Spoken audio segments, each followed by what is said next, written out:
मैं घर में अकेली थी और अंकल ऊपर से आए नीचे, मेरा कमर पकड़ लिया।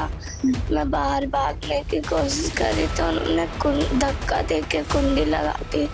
उसके बाद फिर उन्होंने कपड़े डालने को बोले थे। इसके साथ रेप हुआ है।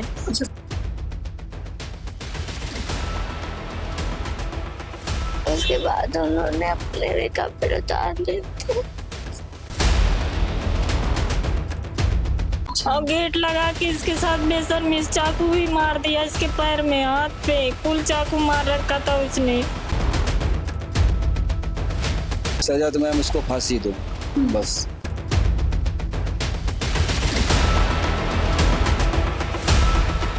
एक 14 साल की बच्ची जो है उस हैवान का शिकार हुई। नमस्कार, आप देख रहे हैं दिल्ली क्राइम मोर्चा और आपके साथ मैं हूं परमजीत कौर। आज हमारे देश में महिलाओं के साथ बढ़ता अपराध थमने का नाम नहीं ले रहा। महिला चाहे किसी भी वर्ग की हो, वो लड़की हो या वो मासूम बच्ची हो या वो बुजुर्ग महिला क्यों ना हो, आज हर एक महिला जो है अपराध का शिकार बनती जा रही है। हाल ही में आपने कलकत्ता में रेप मर्डर मामला सुना होगा जिसने पूरे देश का दिल दहला के रख दिया। एक ऐसा ही शर्मसार करने वाला मामला जो है दिल्ली के रनौला से सामने आ रहा है, जहां 14 साल की एक मासूम 40 वर्षीय एक दरिंदे का शिकार बन गई।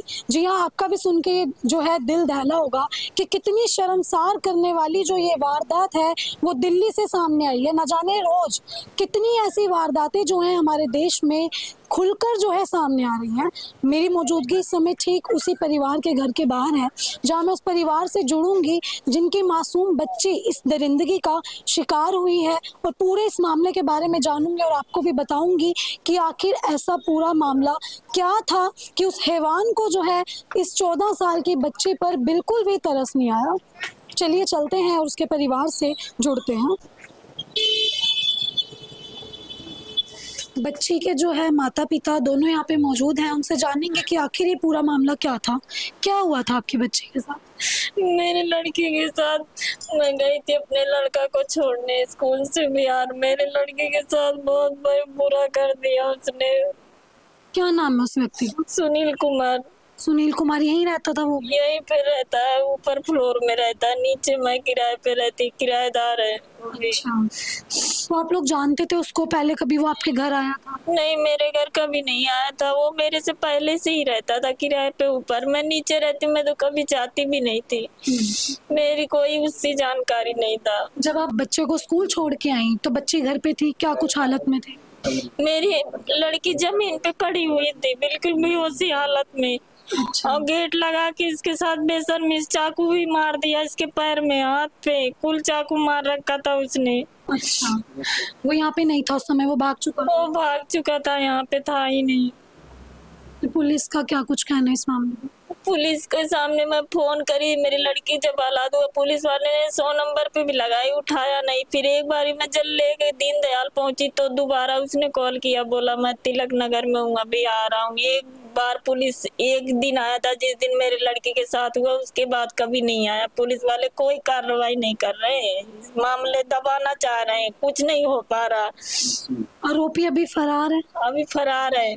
अच्छा, है नहीं यहाँ पे। तो दीनदयाल हॉस्पिटल आप लेके गए, वहाँ पे जांच के दौरान कुछ पता चला है? क्या कुछ? हाँ, इसके साथ रेप हुआ है। अच्छा, साफ हो गया रिपोर्ट? साफ हो गया, इसका मेडिकल जांच हुआ है, सारा कुछ जमा कर रखी हूँ थाने में, सारा कुछ जमा है, लेकिन फिर भी पुलिस वाले कोई कार्रवाई नहीं कर रहे मेरे लड़के के साथ। कब हुआ था ये सब? ये दिन शुक्रवार को हुआ, दोपहर के टाइम 12:30 बजे। अच्छा, तो अभी तक पुलिस कोई कार्रवाई नहीं कर? कोई कार्रवाई नहीं करी है पुलिस वाले ने। तो देखिए 3 से 4 दिन से भी ज़्यादा ऊपर जो है इस पूरे मामले को हो गए हैं। जो रिपोर्ट्स में साफ आया है कि लड़की के साथ जो है रेप किया गया है, तो आखिर पुलिस जो है वो किस चीज़ का इंतज़ार कर रही है कि 4 से 5 दिन हो गए, आरोपी फरार है। आरोपी यहीं रहता था, वो फरार हो चुका है उस दिनों से, लेकिन पुलिस ने कोई भी ऐसा एक्शन जो है अभी तक नहीं लिया। चौंकाने वाली बात अगर मैं आपको इस पूरे मामले में बताऊं तो विधायक महेंद्र यादव जी बड़ी बड़ी बातें करते हैं, यही जो है कुछ दूरी पे उनका कार्यालय है, पास ही में उनके यहाँ पे इतनी बड़ा जो है ये मामला हो गया। जो महेंद्र यादव जी है वो आए यहाँ पे एक बार भी नहीं आए। आप लोग गए उनके पास मदद की? मैं भी नहीं गए थे। अच्छा, वो खुद भी नहीं आए? खुद भी नहीं आए, गली का पास का ही बात है, पूरा मोहल्ला जान रहा, पूरी गली जान रहा है, लेकिन एक बार भी नहीं आए मेरे तक। देखिए इतना बड़ा ये मामला हो गया, लेकिन जो यहाँ के विधायक हैं उन्होंने बिल्कुल जरूरी नहीं समझा कि उनके कार्यालय से कुछ ही दूरी पे जो है ये पूरा मामला हुआ। एक 14 साल की बच्ची जो है उस हैवान का शिकार हुई, लेकिन अभी तक पुलिस भी पूरी तरह से चुप्पी साधे हुए है, विधायक खुद चुप्पी साधे हुए हैं। तो मतलब प्रशासन क्या कर रहा है आखिर प्रशासन? तो चलिए जो लड़की के पिता हैं उनसे भी जुड़ते हैं और जानते हैं कि उनका इस पूरे पे क्या कहना है या किस तरह के इंसाफ की मांग जो है वो कर रहे हैं। नमस्कार सर। नमस्कार सर, इतनी हैवानियत आपकी बच्ची के साथ हुई, क्या सजा की मांग कर रहे हैं? सजा तो मैम उसको फांसी दो बस, या तो बंदे को हाजिर करो बस, हमको और कुछ नहीं, हमारी लड़की के साथ इंसाफ किया जाए। हम थे नहीं, अब गरीब आदमी हम कहाँ जाएं? अब हम नहीं थे ना, घरवाली थी हमारी, बच्चे को छोड़ने स्कूल गई। अब वहां से आके देख रही थी बेहाल ऐसे रोड पड़ी हुई थी यहीं पे घर में फर्श पे, उठा के इसको मैं पुलिस के लिए बार बार फोन कर रहा हूँ, 100 नंबर किया नहीं उठा, 112 पे किया नहीं उठा, तो रात में इसको लेके गया अस्पताल जा रहा हूँ। कौन सा थाना लगता है? थाना रनौला लगता है रनौला थाना, जी। ठीक है। तो इसको मैं जब आधे रास्ते में पहुंच गया, जब पुलिस वाले से हमारी बात हो पाई, उसके बाद बोले चलो मैं भेज रहा हूँ, आ रहे हैं, ठीक है। अस्पताल पहुंचा दीनदयाल इमरजेंसी में, 2 घंटे में बैठा रहा वहाँ। 2 घंटे बाद पुलिस आए भी, एक पुलिस वाला। उसके बाद यहाँ पे मैडम बोली शायद जेंट्स नहीं चलेगा, लेडीज होना चाहिए, तो अल्ट्रासाउंड करने के लिए फिर वो जेंट्स जो आए थे वो बयान लेके वापस चले गए। वापस जब गए तो फिर मैडम को भी आने में आई मैम शाम को 7:30-8 बजे। अच्छा। और वहाँ से जब आए तो फिर बोले दीनदयाल से रिफर कर दिए, बोले LNG में ले जाना है। LNG लेके गए तो इसको वापस आए, 8 बजे के गए हुए, सुबह करीब मतलब 2:30 से 2:45 के बीच में वापस आए वो। तो उसके बाद वहाँ से फिर रनौला थाने आया। रनौला थाने से सुबह वहाँ रिपोर्ट वगैरह लिखे, लेकिन रिपोर्ट की कॉपी नहीं हमें मिली, ना कुछ हुआ, खाली रिपोर्ट लिख लिए थे बस। और वहाँ से लाके हमको घर पे छोड़ दिए। यहाँ पे वीडियोग्राफी वगैरह आए हुए थे, सारा कुछ देख के गए थे। जब से अभी ना तो पुलिस की तरफ से कोई आया है, ना मतलब कोई आरोपी अभी तक फरार? आरोपी फरार है, और आप उसी दिन से फरार है। उसकी घरवाली थी, शाम को बीबी बच्चे वो भी फरार हो गए, वो भी चले गए। अच्छा। हाँ, और जब भी मैं फोन करता हूँ या कोई भी कोशिश करते हैं हमसे बात करते हैं, तो सिर्फ हम ही से पूछते हैं हम क्या हुआ, कैसे, नाम क्या, ये क्या, मतलब हम ही से पूछ रहे हैं। उसके बारे में कोई मतलब ही नहीं रख रहे हैं, ना कोई पूछ रहा है, ना आना ना जाना, कुछ नहीं जी। रिपोर्ट्स में साफ हो गया कि बच्चे के रिपोर्ट में साथ? साफ हो गया है, रिपोर्ट हमारे पास अभी रखी हुई है जी। रिपोर्ट मैं आपको दिखा दे रहा हूँ, ये रही रिपोर्ट मैडम, ये है जी। ये और एक पेपर और दे रखे हैं, एक कागज ये और दे। पुलिस का क्या कुछ कहना है? कुछ उन्होंने आश्वासन दिया हो आपको? पुलिस वाले ने तो हमसे ये रिपोर्ट लिख ली है, उसके बाद बोले कोई नहीं, हम इसको आगे कार्रवाई करते हैं, लेकिन अभी तक कुछ हुआ नहीं। मधु मैम ने फोन किया और उन्होंने बताया कि ऐसा है 3 बजे हमको आके थाने में मिलना, मैं साथ में रहूंगी, मैं चलूंगी, देखती हूँ बाकी। अब 3 बजे का इंतजार वही कर रहा हूँ, अभी भी कोई मतलब हमारे को कोई सपोर्ट नहीं हो रहा है, सुनवाई नहीं हो? कोई सुनवाई नहीं हो रही है हमारी। देखिए विधायक आपके पास में है, उनके पास मदद के लिए नहीं गया? नहीं, हम बच्ची के पीछे लेके भाग रहे थे, इसलिए मैं वहाँ गया नहीं ऑफिस पे, और ना उधर से कोई हमारे पास आया जी। देखिए बच्चे के माता पिता को आपने सुना, रिपोर्ट जो है वो सामने मौजूद है। रिपोर्ट्स में साफ तौर पे जो है सामने आया कि बच्ची के साथ रेप हुआ है। तो जब रिपोर्ट साफ है, बच्ची की हालत देख के कोई भी अंदाजा लगा सकता है कि बच्ची कितने ज्यादा दर्द में होगी उस समय, लेकिन अभी तक कोई भी इंसाफ बच्ची को क्यों नहीं मिल पा रहा है। बच्ची यहाँ खुद मौजूद है, अगर मैं उससे बात करने की कोशिश करूंगी और जानूंगी कि आखिर क्या कुछ हुआ उसके साथ। बेटा बेटा हेलो, थोड़ा सा बोलिए बाबू। ए बाबू, हेलो, ए बेटा, सभी थोड़ा पानी की। देखिए बच्ची की हालत जो है इतनी ज़्यादा नाजुक है कि बच्ची जो है बताया जा रहा है कि हर कुछ देर में बेहोश हो जाती है। तो आप अंदाज़ा लगाइए कि कितनी ज़्यादा दरिंदगी का शिकार ये बच्ची हुई है। मैं पूछती हूँ, क्या हुआ था बेटा आपके साथ? क्या हुआ था आपके साथ? मैं घर में अकेली थी और अंकल ऊपर से आए नीचे और उन्होंने मेरा कमर पकड़ लिया। मैं बाहर भागने की कोशिश करी तो उन्होंने धक्का दे के कुंडी लगा दी और पैर में चाकू मार दिया। उसके बाद फिर उन्होंने कपड़े डालने को बोले थे। अच्छा।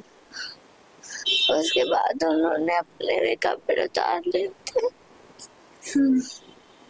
उसके बाद गंदे काम करने लगे थे। उसके बाद पैसे दे के चले गए वो। अच्छा, आपको पैसे दे के गए? हाँ, कितने पैसे दिए? 320। 320 रुपए दे के आपको गए? हाँ, पहले भी कभी उन्होंने आपको ऐसे परेशान किया हो, कभी कुछ बोला हो? नहीं पहले कभी नहीं आपसे मिले थे वो? नहीं। जब आप घर में अकेले थे तो दरवाजा खुला हुआ था हाँ, और वो अंदर आ गए सीधा? वो अंदर आके कुंडी लगा दी उन्होंने अच्छा। और फिर गंदे गंदे काम करने लगे। उनके बाद पैसे दे के वो बाहर चले गए। क्या चाहते हैं बेटा, आप उनको सजा मिले? हाँ, क्या सजा मिले उन्हें? उन्हें फांसी हो जाए। देखिए, 14 साल की ये बच्ची, जिसको सुन के शायद किसी का भी जो है वो दिल घबरा जाए या दिल सहम जाए।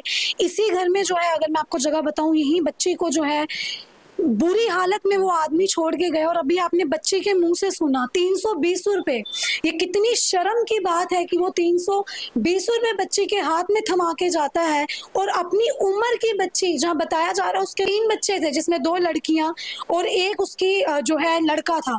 माता पिता की हालत देखेंगे तो रो रो के माता पिता का जो है रो रो के बुरा हाल है। इंसाफ की मांग कर रहे हैं, बच्ची खुद फांसी की मांग कर रही है। आखिर इस माँ बाप पे क्या बीत रही होगी, आप इस बात का अंदाजा जो है वो भी नहीं लगा सकते हैं कि इस माँ बाप की जो हालत इस समय कितनी ज्यादा बुरी है।